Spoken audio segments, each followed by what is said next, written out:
elle se gère comme de l'hydraulique en fait. Le répondant au niveau des manettes, c'est comme de l'hydro. Et ça, c'est très appréciable. C'est-à-dire qu'on n'est pas dépaysé par des boutons on-off en fait.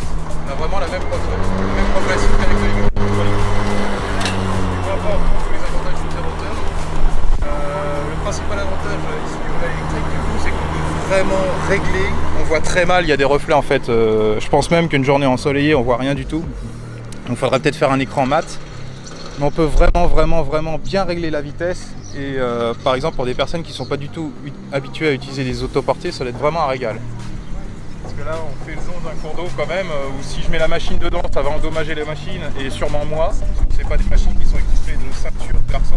C'est peut-être pour ça que c'est plus technique. Et ça puisse se réserver avec une sécurité professionnelle. C'est vraiment, c'est très appréciable, c'est très souple. Au niveau du bruit, c'est super silencieux. Là, là-dessus, il n'y a rien à dire. Après, à tester avec un carter éventuellement en mulching dans des feuilles.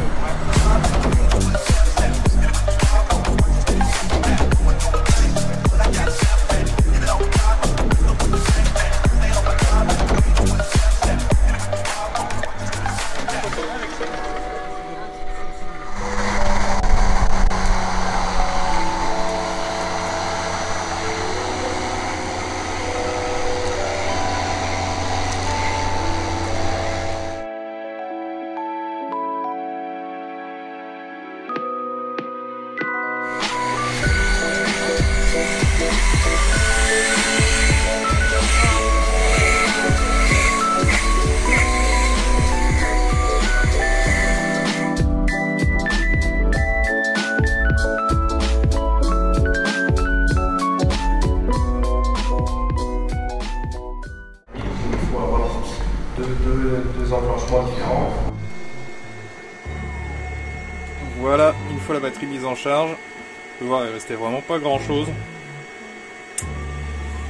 Vu que c'est du matériel assez intelligent, il gère sa puissance max en fonction de ce qui reste dans la batterie pour que tu aies un maximum de temps de travail. Donc, une fois que ça sera à fond, t'en fais pas, à mon avis, ça va décupler de puissance.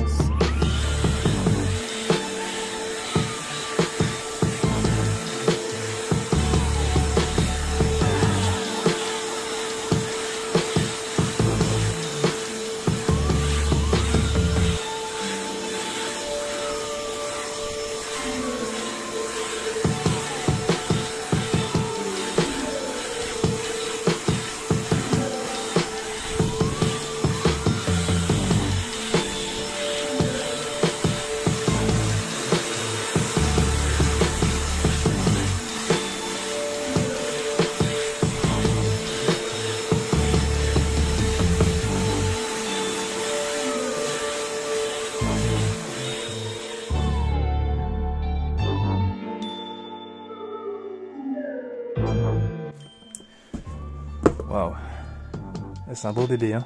Donc 10 ampères. Là 10 ampères, 56 volts, lithium. Là t'es sur...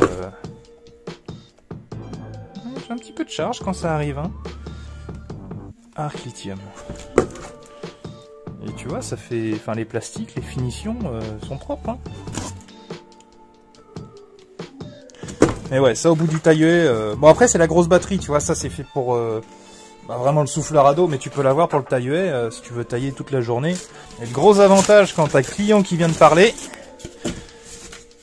t'as pas à déposer le souffleur pour le redémarrer. Ça m'arrive tellement souvent. Encore un tube. Ah oui, c'est vrai qu'il y a deux embouts. Je vais pouvoir faire une vraie comparaison entre le tube plat et le rond, parce que j'ai tendance à préférer le rond. Alors voilà la bête. Donc sans la batterie, c'est plutôt léger. Je vois que le moteur est monté sur le bras.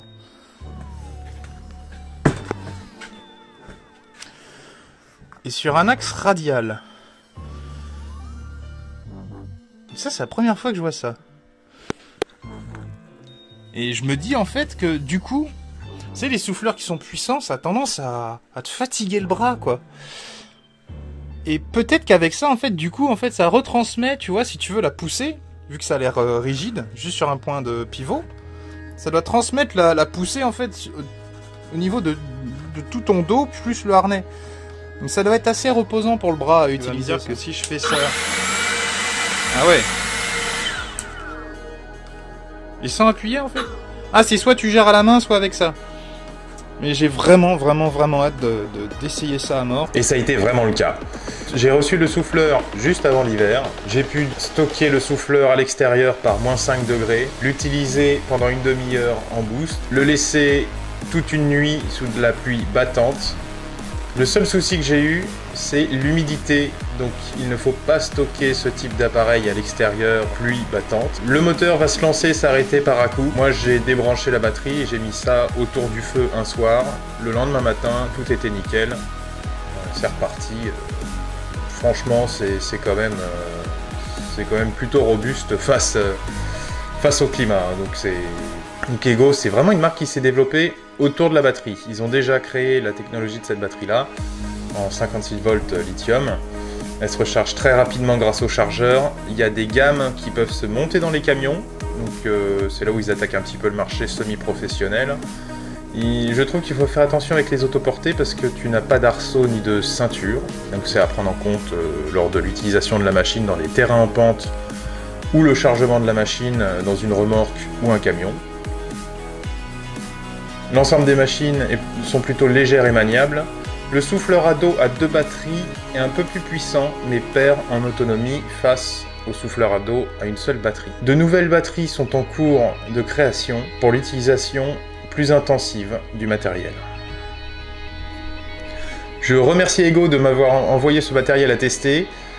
Je vais par la suite te filmer d'autres vidéos vraiment du test, mais ça reste un souffleur, donc en démonstration je ne peux pas te montrer grand chose. Par contre, s'il m'envoie par la suite du matériel de taille, de coupe ou quoi que ce soit, on pourra voir un petit peu mieux en démonstration ce matériel. J'ai connu cette marque par YouTube il y a plusieurs années. La marque Ego s'implantait aux États-Unis. Et donc il y a un YouTuber qui s'appelle Stanley Dirt Monkey qui a fait de très bonnes vidéos de tests hardcore sur ce matériel sans aucun souci. Donc c'est une marque que je vous recommande. N'hésitez pas à retrouver la marque Ego chez votre revendeur Iseki.